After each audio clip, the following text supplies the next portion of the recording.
और जिस तरह से यहाँ पे एक श्रीलंकन सिटीजन को मार दिया गया और जिस बेफिक्री के साथ लोग सेल्फीज बना रहे थे, और वहां पे मुश्किल से सिर्फ 2 लोग थे जिन्होंने उसको बचाने की कोशिश की, बाकी किसी ने भी बचाने की कोशिश नहीं की। यहाँ तक कि हमारे जो डिफेंस मिनिस्टर साहब हैं उनका स्टेटमेंट आया कि जी अगर मैं होता तो मैं भी शायद यही कर गुजरता, और क्योंकि बहुत लोग जज्बाती हो जाते हैं, और इस किस्म का उन्होंने स्टेटमेंट दिया। बहुत सारी कंट्रीज हैं दुनिया में, ऑलमोस्ट 56 या 57 इस्लामिक कंट्रीज है, लेकिन उसमें से इस्लाम खतरे में हमेशा सिर्फ पाकिस्तान का ही क्यों रहता है? बाकी पाकिस्तान का क्या इंप्रेशन पड़ा इस तमाम वाकये के बाद, इंसिडेंट के बाद? जो लोग बाहर रहते हैं वो क्या सोचते हैं, और जो जाहिर है दूसरी कंट्रीज के लोग हैं वो हमारे बारे में क्या सोचते हैं, इस बारे में हम बात करेंगे। हमें जी ज्वाइन करेंगे आप सबके जाने पहचाने जो है साजिद तारड़ साहब, जो कि पॉलिटिकल एनालिस्ट हैं। बहुत शुक्रिया सर कि आज आपने ज्वाइन किया है। राम राम मित्रों, आप सभी का हार्दिक स्वागत है आपके अपने चैनल द हिंदुस्तानी कल्चर में।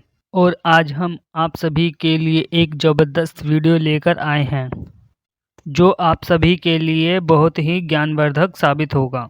तो आप वीडियो में अंत तक बने रहिए और वीडियो को लाइक एंड शेयर अवश्य करें और चैनल को सब्सक्राइब करें, जिससे कि आप भी द हिंदुस्तानी कल्चर का हिस्सा बनिए। इस वीडियो का ओरिजिनल लिंक भी आपको डिस्क्रिप्शन में मिल जाएगा। Thank you so much sir. बड़ी एम्बैरेसिंग सी सिचुएशन है कि हम जाहिर है मैं तो बिल्कुल भी डिफेंड करने के मूड में नहीं हूं, ना ही मैं करती हूँ उस तरह की चीजों को। जिस तरह से हमारे यहाँ सियालकोट में आपने देखा कि मार दिया गया एक श्रीलंकन सिटीजन को और जला दिया गया, और फिर सेल्फीज लोग ले रहे थे। क्या इंप्रेशन सर पड़ा दुनिया पे पाकिस्तान का? आरजू, इस चीज को आप अगर प्रोटेक्ट करने की कोशिश भी करें तो नहीं कर, आप डिफेंड नहीं कर पाएंगे। इसकी वजह यह है कोई जवाब इसका मौजूद नहीं। मैं इस्लामिक लॉ का स्टूडेंट रहा हूं, इस्लाम में भी इस तरह की चीज इजाजत नहीं देती जब तक आप उसकी डेप्थ तक न जाए, जब तक उस बंदे के मोटिव्स का, उसके स्टेट ऑफ माइंड का पता ना चले, आप उसको करार वाकई सजा नहीं दे सकते। मैं खुद डिफेंड नहीं करूंगा, लेकिन यह जरूर कहूंगा कि इस वाकये से तालिबान भी मेरा ख्याल है शर्मिंदा है। आपने तालिबान को भी पीछे छोड़ दिया। मैं हमेशा इंडिया में लिंचिंग के बारे में बात करता था, लेकिन आज जब पाकिस्तान के अंदर हुआ है, सबसे बड़ा मेरे लिए मसला यह है कि मैं वॉशिंगटन डीसी में इस्लाम और पाकिस्तान को किस तरह डिफेंड करूंगा। ये एक मैटर है, इस वक्त इशू है, और आपको कोई भी नहीं कर सकता मेरे ख्याल में। आप बड़े से बड़ा आप किसी डिप्लोमेट की ड्यूटी लगाएं तो वो ये नहीं कर सकेगा। It's a tragedy, it's unfair, it's realistic tragedy. लेकिन अब इसके साथ एक फैसलाबाद में एक वाकया और हुआ है, शायद आपकी नजर से नहीं गुजरा, जहां 2 खवातीन को किसी चोरी के इल्जाम में जी सर देखा है आपके एक क्राउड ने उनके कपड़े फाड़े, फिर उनकी वीडियोस बनाई और वायरल की। सर बिल्कुल मैंने देखा है, लेकिन सर हम यहाँ तक पहुंचे कैसे? आप कुछ बता सकेंगे कि इस हाल पे पाकिस्तान के लोग, पाकिस्तान क्यों और कैसे पहुंचा है? इसके बीज 73 साल से बोए जा रहे हैं, इसमें कोई शक नहीं है। इसमें आपने, सबसे बड़ी बात है, इस्लाम को बड़ी दफा आपने इस्लाम का कार्ड खेला लोगों को, जिस तरीके से आज खेला जा रहा है। आज किस तरह खेला जा रहा है मैं बताता हूं आपको। आज किस तरह खेला जा रहा है कि पीटीआई एक ऑर्गेनाइजेशन ऐसी जो कि पढ़े लिखे बेरोजगारों को रिप्रेजेंट करती है, जब कंटेनर पे बैठे थे तो एक दूसरे मोड में, वहां म्यूजिक चल रहा था, बच्चियां डांस करती थी, the most open minded and liberal society का एक इमेज दिया, और आज वो टीएलपी के साथ सीटें शेयर करेंगे, उनके सेनेटर गुलदस्ते लेके उनके लिए जा रहे हैं। तो जब ये क्राइटेरिया होगा तो फिर आगे फिर यही कुछ होगा जो आज हो रहा है सोसाइटी में। एक पूरी सोसाइटी, और दूसरा एक सबसे बड़ी एज अ लॉयर जो मेरा जोर होता है, मैं यहां एक्सप्लेन करना चाहूंगा कि what is the philosophy of punishment. जिस सोसाइटी में पनिशमेंट का डर नहीं होगा वही होगा जो आज पाकिस्तान में हो रहा है। इस पनिशमेंट के पीछे फिलॉसफी ये होती है कि इतनी, कहते हैं, इबरतनाक सजा। इबरत किसके लिए? जो सोसाइटी दूसरी के लिए, कि सजा इतनी सवियर होनी चाहिए कि दूसरी कम्युनिटी कोई और फर्क उसको कमिट करने से पहले 2 दफा सोचे कि मेरे बाद इसका बच्चों का क्या होगा, मेरा सोशल बाइकआउट कर दिया जाएगा, मुझे मार दी, फांसी हो जाएगी, मुझे ला छोड़ेगा नहीं। लेकिन अनफॉर्चुनेटली मेरा ये क्वेश्चन मार्क है आपसे और 22 करोड़ मेरे हम वतनों से, क्या मिशेल खान को इंसाफ मिला? मॉडर्न टाउन को इंसाफ मिला? साहिवाल साने को इंसाफ मिला? आज किशमाला तारक के बच्चे ने दिन दिहाड़े ब्लडी सिविलियन कुचल के मार दिया, उनको इंसाफ मिला? इंसाफ मिला तो सिर्फ रेमंड डेविस को मिला था, जो वो अगले खरीद के आपके जेल में से उड़ा कर ले गए थे। ये आपके हालात हैं। अगले दिन अफसोस के नाम आसमा जहांगीर साहबा के वहां पे खड़े होकर ऐलान कहा गया था अदलिया प्रेशर में नहीं। अदलिया प्रेशर में नहीं तो करती क्यों नहीं? किया भी तो कुछ नहीं। अली अहमद कुर्द जैसे लोग वहां तड़पे हैं। सबसे बड़ा मुझे अफसोस होता है कि केपीके के एक इंसान ने कहा कि वजीराबाद में घुटने डाल दिए गए हैं, लेकिन हमारे सामने स्टेट हमारे साथ क्या कर रही है। तो ये आपके लिए एक बहुत, आप ऐसे एक पॉइंट पर पहुंच चुके हैं बिलखसूस अंडर द शेडो, जहां प्राइम मिनिस्टर साहब ने हाथ खड़े कर दिए हैं कि हमारी इकोनॉमी खत्म और नेशनल सिक्योरिटी थ्रेट बन चुकी है इकोनॉमी। इस अंडर गिवन सर्कमस्टांसेस में मुझे ये बताएं, सियालकोट से को बाहर आपके पास 2-4 चीजें आप बेचते हैं, वरना आपकी बिजली, आपकी पॉलिसी फेवरेबल ही नहीं है कि पाकिस्तान में कुछ चीज आप मैन्युफैक्चर करके एक्सपोर्ट कर सके। आपने फिजिबल हालात बनाए नहीं है। और इन सर्कमस्टांसेस में जो आप स्पोर्ट्स की चीजें बेचते थे, आप जो कॉटन बेचते थे, वो किस तरह लोग जाएंगे लेने आपसे? सियालकोट के लोग चीख रहे हैं मैन्युफैक्चरर के अंडर गिवन सर्कमस्टांसेस अब कौन आएगा हमारी फैक्ट्रियों में चीजें खरीदने के लिए। लेकिन ये कि ये खान साहब के जो डैमेज कंट्रोल करने वाली टीम है, उन्होंने कहा है कि मलक अदनान को बुलाएं, उस बच्चे ने जो जान बचाई, जिसके ऊपर खड़ा कोशिश की, उसको तमगा शुजात दें। लेकिन हजूर इससे पूरी बात नहीं बन रही, इंसाफ करके दिखाएं। ये 22 करोड़ लोगों की मोरालिटी का टेस्ट है ये। आपके जो इस वक्त कई जूती मिनिस्टर हैं, उन्होंने कहा ये पहला वाकया नहीं है, 1 महीने में 3 इस तरह के वाकये हो चुके हैं, 4 सदा और कई जगह पे। लेकिन ये वाकया यूनिक इसलिए है कि आपने एक फॉरेनर को मारा है और एक ऐसे इंसान को मारा है जो गैर मुस्लिम था और जो आपकी जबान नहीं जानता था, ना अरबी बोलता था ना उर्दू बोलता था, और आपने उसकी ईमान, ऐसा आदमी, द मैन वाज कुमारा जो थे मेरी नजर में, जो 12 साल से काम कर रहे थे, he was a man of character. आपने उसको सजा दी उसके कैरेक्टर की, आपने उसकी मेहनत करने, ईमानदारी की उसको सजा दी। तो इन हालात में देखें, मैं आरजू और कहता हूं, हमारे लोग पाकिस्तानी, मैं समझता हूं कि इस वक्त खान साहब के तो एडवाइजर है नहीं है कोई भी, ये कुछ भी फ्री फॉल में कंट्री चल रहा है। उसमें ये किसी ने नहीं बताया। मैंने सारी जिंदगी अमेरिका में देखा कि जब आपके ऊपर कड़ा इम्तिहान आता है तो आप उसमें से अपॉर्चुनिटी ढूंढने की कोशिश करते हैं। आपके पास अपॉर्चुनिटी क्या थी? आप डेड बॉडी लेकर खुद जाते, प्राइम मिनिस्टर साहब श्रीलंका, आपका फॉरेन मिनिस्टर डेड बॉडी लेकर श्रीलंका जाता, लेकिन आपने अपॉर्चुनिटी मिस की है। आपने मैसेज नहीं दिया। अभी भी आपके पास टाइम है, आपने इन लोगों के ऊपर इंसदाद दहशतगर्दी टेररिज्म कोर्ट में आपने उस पर समरी ट्रायल में उसको लेकर जाए और दुनिया को बताए आप कहां खड़े। वरना आपके पास गलती गुंजाइश नहीं था। अब आपके पास आगे जाने का टाइम नहीं है, क्योंकि उसकी वजह है आपको चाइना भी छोड़ चुका है, सीपैक बंद है, आप आईएमएफ के कदमों में पड़े हैं इस वक्त। आईएमएफ, बल्कि आपके सारे मिनिस्टर जो आपके फाइनेंस, अब मैं बताता हूं आपके फाइनेंस मिनिस्टर, उसकी बात आ गई। फाइनेंस मिनिस्टर साहब तो इस वक्त अपने सेनेट के इलेक्शन में बिजी हैं और वहां भी डिफिकल्टी फेस कर रहे हैं, क्योंकि उन्होंने अपना वोट जो है अभी रिसेंटली सिंध से बरदान ट्रांसफर कराया और वो गलत हुआ, इलीगल है। इलेक्शन कमीशन को उस पर एतराज होना चाहिए। लेकिन यहां पे मैं ये बताना चाहूंगा, मेरी information according to Washington DC में ये है कि आपके फाइनेंस मिनिस्टर और गवर्नर स्टेट बैंक जो आपके पाकिस्तान, मिनिमम कम्युनिकेशन है, उनके आपस में पर्सनैलिटी क्लैशेस हैं और वो मुल्क की बेहतरी नहीं सोच रहे। एक तो आईएमएफ के अपॉइंटेड है और दूसरा उनका इंटरेस्ट भी आईएमएफ के साथ है, तीसरा पर्सनैलिटी क्लैशेस है। मार कौन खा रहा है? वो पाकिस्तान खा रहा है, और इस पे दो सोचने वाला, देखने वाला कोई भी नहीं है, क्योंकि सब बांसुरियां बजा रहे हैं अपने अपने राग इन गिवन सर्कमस्टांसेस में। जब मुल्क के ऊपर इतना कड़ा इम्तिहान है, चैलेंज है, फैसलाबाद में बच्चियां नंगी करके वीडियो बनाई जा रही हैं और हजूम कर रहा है 300 का। श्रीलंका, ये सियालकोट का वाकया हुआ, खान साहब फुटबॉल के स्टेडियम का इफ्तिताह कर रहे हैं। यार मेरे, जब आप पेट्रोल लेने जाते हैं तो कौम को थप्पड़ पड़ते हैं आगे से। स्टेडियम फुटबॉल के टाइम नहीं है फुटबॉल को प्रमोट करने का भी। जब टाइम होता है फुटबॉल को करने का, वहां आप सिफारिशी सारे भेज देते हैं आप। लेकिन आज टाइम इस वक्त इकोनॉमी का है। मुझे इकोनॉमी के लेवल पे बात करना चाहूंगा। इंडिया में 18 रुपए पेट्रोल सस्ता हुआ, आपने किया? इंटरनेशनल मार्केट प्लेस में $15 नीचे पेट्रोल गया, आपने किया? आपने 50 अरब रुपया इकट्ठा करना है विद इन 3 मंथ्स, आपको उसकी फिक्र लगी हुई है। लोग जाते हैं पेट्रोल पंपों पे, रेस्टोरेंटों पे, ग्रोसरी स्टोरों पे, आगे से थप्पड़ पड़ते हैं। जिस बंदे की 20,000 तनख्वाह है, खान साहब उसका बजट बनाए, रियासत मदीना में क्या हालत है वहां। अब मिसाल दें उस चीज की कि रियासत मदीना में, और मैं हजरत उमर की मिसाल आप देते हैं, जब कहत पड़ा था तो उन्होंने 5 साल के लिए चोरी डाके की सजा मुअत्तल कर दी थी। अब वो टाइम आ चुका है पाकिस्तान में, बल्कि है, अब कौन सी सजा भी कौन दे रहा है? कोई भी नहीं दे रहा। ये 100 बंदे जो पकड़े, इसमें पुलिस वालों की लॉटरी निकली है, उनसे पैसे दे दे के छोड़ देंगे। नहीं तो सर पहले किसको दिए सर सजा? मशाल खान है, उसके अलावा यहाँ पे तो हीरो बना देते हैं ना, जैसे सलमान तासीर के कातिल को हीरो बना दिया था, मुमताज कादरी को। तो यहाँ पे कौन डरेगा ये सब कुछ करते हुए? और दूसरा ये कि गवर्नमेंट जो है वो टीएलपी के साथ हाथ मिला रही है, और इस वाकये में, श्रीलंकन वाले वाकये में टीएलपी वाले ही इन्वॉल्व हैं।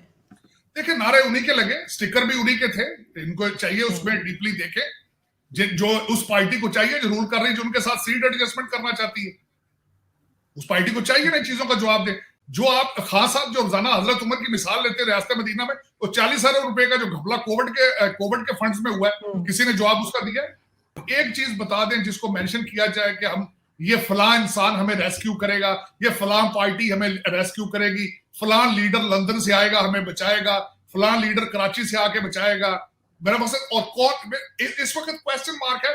मैं खुद इस वक्त कंफ्यूज हूं वाशिंगटन डीसी में कि हम किस डायरेक्शन में, पाकिस्तान किस डायरेक्शन में जा रहा है? अफगानिस्तान की डायरेक्शन है कि सोमालिया की डायरेक्शन है? सऊदी अरेबिया का देखें, जिस तरीके से कॉन्ट्रैक्ट साइन किया, आपने पैसे लिए।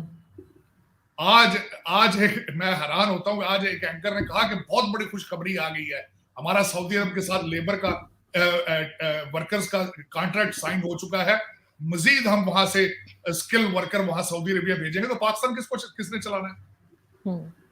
आपके तो पहले भी आप चल रहे हैं।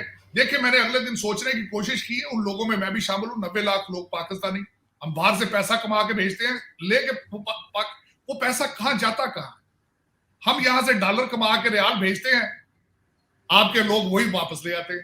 खान साहब ने आज वो जब मलक अदनान का वहां फैसला किया, उसने कहा जी कि सियालकोट के चेंबर ऑफ कॉमर्स ने $1 लाख इकट्ठा किया है, वो देंगे हम कुमारा की फैमिली को।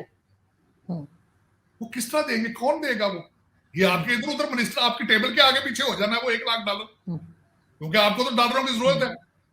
आपके इस वक्त आपकी हालत इसलिए ये हो चुकी है क्योंकि आपकी रूलिंग एलीट जो है वो पाकिस्तानी नहीं है, या उनकी बीवियां ब्रिटिश, कैनेडियन, अमेरिकन है, या उनके बच्चे यहाँ पे बैठे हैं, उनके अकाउंट डॉलरों में है, उनकी जेब में 1 वे टिकट हर वक्त मौजूद होता है, और वो प्लान बी पे बैठे होते हैं कि कब किसी वक्त यहां से स्लिप होकर हमने निकल जाना है। वो पाकिस्तान रिलेटेड, रुपये रिलेटेड कोई डिसीजन करते नहीं है। अच्छा, मैं ये आज की बात नहीं कर रहा हूं, हर गवर्नमेंट, आपका हर लीडर एस्टेब्लिशमेंट ट्रेंड है, और हर दौर में आपकी आधी कैबिनेट जो होती है वो बाहर की होती है। वो लंदन से आते हैं, अमेरिका से आते हैं, वो कनाडा से आते हैं, और सिर्फ उनके पास एक टेक्निकलिटी होती है, वो टेक्नोक्रेट नहीं होते, लेकिन एक चीज में मास्टर होते हैं कि वो खाने अच्छे खिलाते हैं इनको गाड़ियां बड़ी बड़ी देते हैं, लीडरों को आगे पीछे लेके फिरते हैं, जिन्होंने शौकत खानम हॉस्पिटल के लिए डॉलर इकट्ठे किए, पाउंड इकट्ठे किए। बिल्कुल। तो सर वो तो एक फॉरेन फंडिंग केस फंसा हुआ है ना इनका, जो ये आगे आने नहीं दे रहे। वो फॉरेन फंडिंग केस यही तो है कि ये जो पैसे जमा हुए थे वो कहाँ गए, और उसमें कई जगह चोरी है। आप जो ब्लडी सिविलियन है 22 साल अदालतों में फिरता है, लेकिन जब आपके मर्जी हो तो हफ्ते वाले दिन अदालत हाई कोर्ट खुल के जमानतें दे दी जाती। ये रियासत में मेरा क्वेश्चन मार्क ईवीएम के हवाले से ये है कि वो जो मशीनें वो तो इंटरनेट पे चलती ही नहीं, वो तो उनको नेट बेस नहीं है। हमारे वोट कहां से पहुंचेंगे पाकिस्तान? और दूसरा, पीटीआई वालों को पता था कि हमारे वोट जाएंगे, ओवरसीज पाकिस्तानी डालेंगे वोट पीटीआई को। 40 हलकों की कैलकुलेशन इन्होंने की है कि हमें इससे फायदा होगा, 40 हलकों। लेकिन ट्रेजेडी यही है ना, पहले जिस तरह डस्के वाली जगह डस्का इलेक्शन में पूरी टीम उठा ली गई थी, इलेक्शन टीम उठा के डब्बे भी ले गए थे, अब वो भी तकलीफ नहीं करनी पड़ेगी। इस्लामाबाद में एक बंदा बैठ के बस बटन दबाएगा तो रिजल्ट आपके हाथ में आ जाएगा।